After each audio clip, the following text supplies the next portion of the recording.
Well, Waihoroi Shortland, your ideas... What's new with that, Shane? That's just nonsense. And once again, I think no matter how we look at education today, it's not free. What we need is some changes within the system of delivery itself. As far as Māori children are concerned, where we're needing to, and Maori Party is leading some of those things with Tātai Ako, looking at the competency of people delivering to our children. It's all down to the delivery, and the kind of dedication that we do have out there. But our children, Māori children, as I'm hearing it, need people who are handling them to be far more competent than they have been in the past. We can say we've had a bad system, but there are people succeeding within this system. I mean, Hone is a product of a system that I came through as well. And we stand here today as, I think, examples of education that can be good. Now, it just so happens, well, it wasn't. My parents paid for every day I attended school.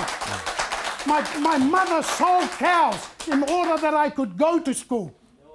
So don't tell me it was free then.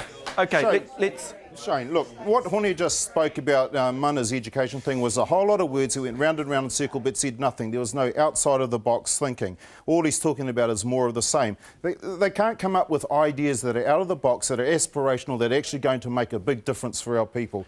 And also have to take issue with Hone saying Kelvin's been bumped down the list. No, that's just an outright lie. That's an outright lie, and it's the sort of stuff that he's not challenged on, and he gets away with it. Well, now, you've just set the record straight. Yeah, well, I want to move on because we've got quite a bit to get through. And one of the biggest issues, I suppose, facing the electorate is the treaty claim issue. So what I would like is some sort of position from you all about where you stand on that, given the importance of the issue over the next 3 years, that the next MP will have to obviously be involved with. Hone, let's begin with you. Are we talking about what one in particular, Tūhoronuku? Well, your position exactly on treaty claims. Okay. Just 3 hours ago, I took a call from the Minister of Treaty Settlements who asked whether I'd be available to come and support the sign-off on Ngāti Whātua. He also asked me for my opinion on what's happening with the Ngāpuhi settlements, and also he's been asking my opinion on what's been happening up in... And your opinion is? And up in Muriwhenua as well. Now, in terms of probably the most contentious one at the moment, is Tūhoronuku within Ngāpuhi. And I have a very simple view, and it's this. You have kotahitanga o ngā hapu o Ngāpuhi who are responsible for the home fires and have been responsible for those home fires since before the signing of the treaty. On the other hand, you have the Runanga who provide a cover-all responsibility for Ngāpuhi from anywhere on the planet. And there are more than 100,000 of us living all over the place. What you have, which is supposed to be helping to guide both of them, is Tūhoronuku. But Tūhoronuku is a subcommittee of the Runanga, and so is not able to effectively work with te kotaitanga.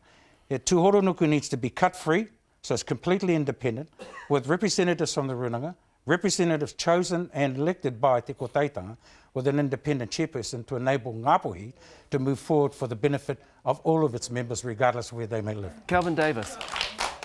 In terms of the Ngāpuhi settlements, the last thing Ngāpuhi need are members of Parliament and politicians sticking their fingers in the pie. But they need clear leadership, though, Kelvin. I have said from the outset that I am not going to back one side or the other. I'm going to go down the middle. And You're sitting on the fence. Yeah, I am sitting on the fence, exactly, because it is not for members of Parliament to anoint the rulers or the winners or whatever. We've got to be there to support our people regardless, and I'm not going to, and I've said it to kotahitanga huis, I've said it to the Ngāpuhi Runanga, I am not going to take sides on this. It is for Ngāpuhi to sort out, and we'll be there to support. But the reality is, though, Kelvin Davis, is that politicians will be signing this deal off at the end of the day, obviously with consultation and negotiations with the tribes concerned.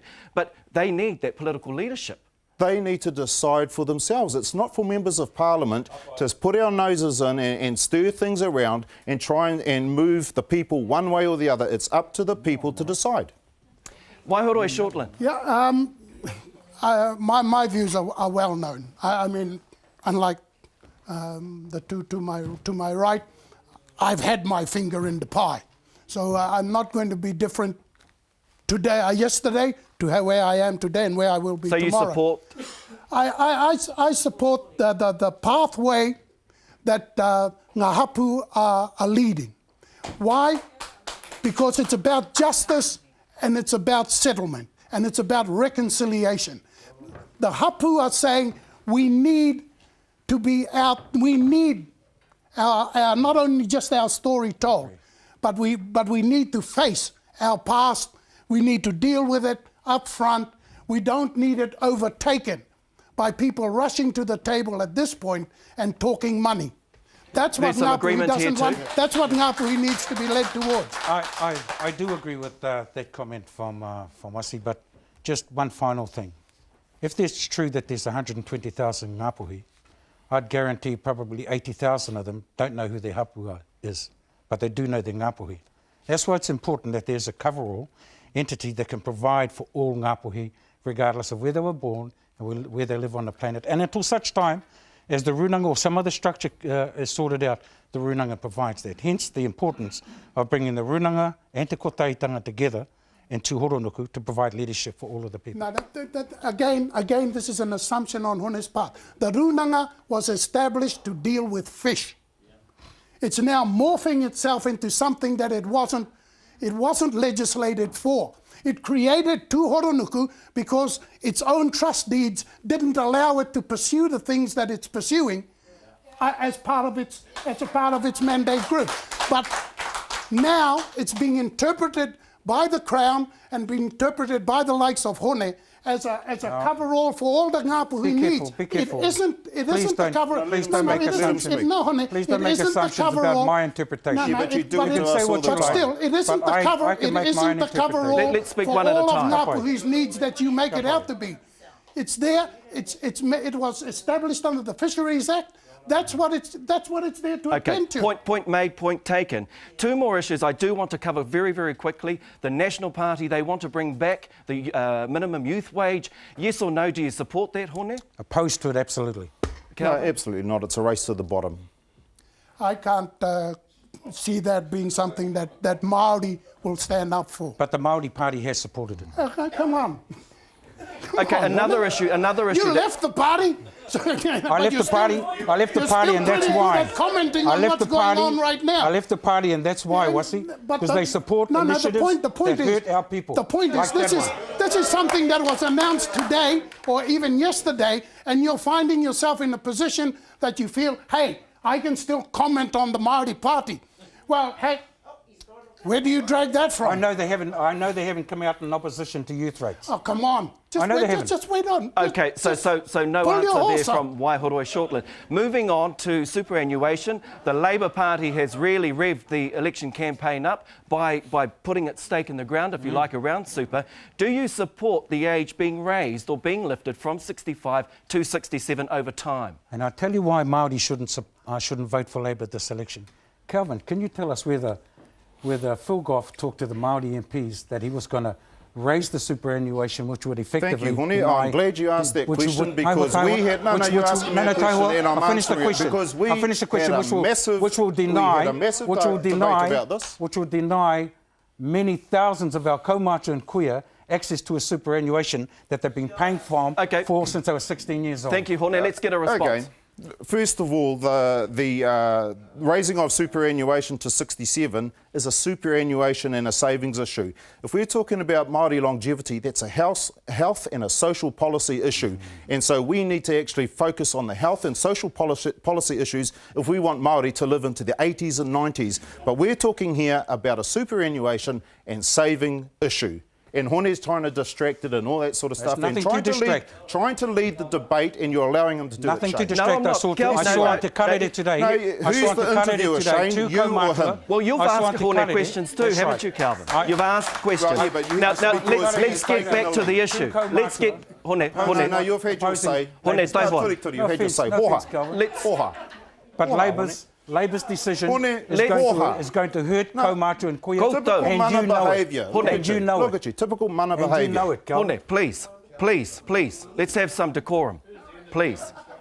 Hone is not the only person that is criticising Labour's Absolutely. policy, okay? Absolutely. Academics, Because it's social... a brave decision, a brave policy, and we have to make it for the country's benefit. The Mana Party don't have the guts. Rubbish. National So don't you- have the you guts to do support it. Labour's Greens policy? don't have the guts. Absolutely. Waihoroi, can I get the Maori Party position on that? Again, no, you can't. And I'll put it as clearly as I can. Again, these are today issues that are being raised, and I haven't come here prepared with an answer to that particular issue, except that I know I'm going to get there before these two. Okay, look, we've got less than 2 minutes, all right? We've got less than 2 minutes, and we need a final word from you all as we wrap up today. Waihoroi, let's start with you and work our way back down. Hoi nora, I te mutunga, ko te tangi o taku ngākau. Kia tūau hei kai kōwhiri i ngā whakaaro o taku iwi o Te Tai Tokerau. Te Tai Tokerau has for the last 20 months been hung out to dry while it's been heaved left, right and centre over things that have delivered very little to it. We need to move on. Kelvin Davis, your final word, please. Look, if Te Tai Tokerau wants success, then they vote for me. If they want to jump on board the Titanic, they've got other options. Hone Harawira, your final comment? My final comment, kia koutou katoa e tōku iwi e pēnei ana. It's a statement that I've made on many occasions, and a lot of you will have heard it. Happy are those who dream dreams, and are happy to pay the price, prepared to pay the price to make those dreams come true. Now, all I can ask of you when you go to vote on November the 26th is this. Set aside the fears, set aside the pressures of all of the advertising, set aside the lies, and vote with your heart, vote with your hopes, and vote for the dreams that you have for yourself, for your whānau, and for your mokopuna. And remember this, a vote for Hone is a vote for mana, your mana and mine. Kia ora tātou. And on that note, let me thank you, the main candidates for Te Tai Tokerau, tēnā roa atu koutou, and our studio audience, thank you also. Nō reira, koe rā ngā kaiwhakataetai matua e kimi ana I o pōti mo te rohe o Te Tai Tokerau. He pēhea rā o koutou whakaaro. Kei tā mātou whārangi ipurangi tētahi te tauranga, mā koutou e tohu, ko wairā te kaiwhakataetai I toa I te rangi nei.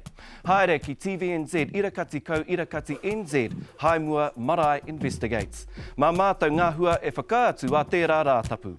Hei taua hōtaka hoki, ko te kaupapa nui o te wā, e pāna ki ngā mahi tiro tiro hinu.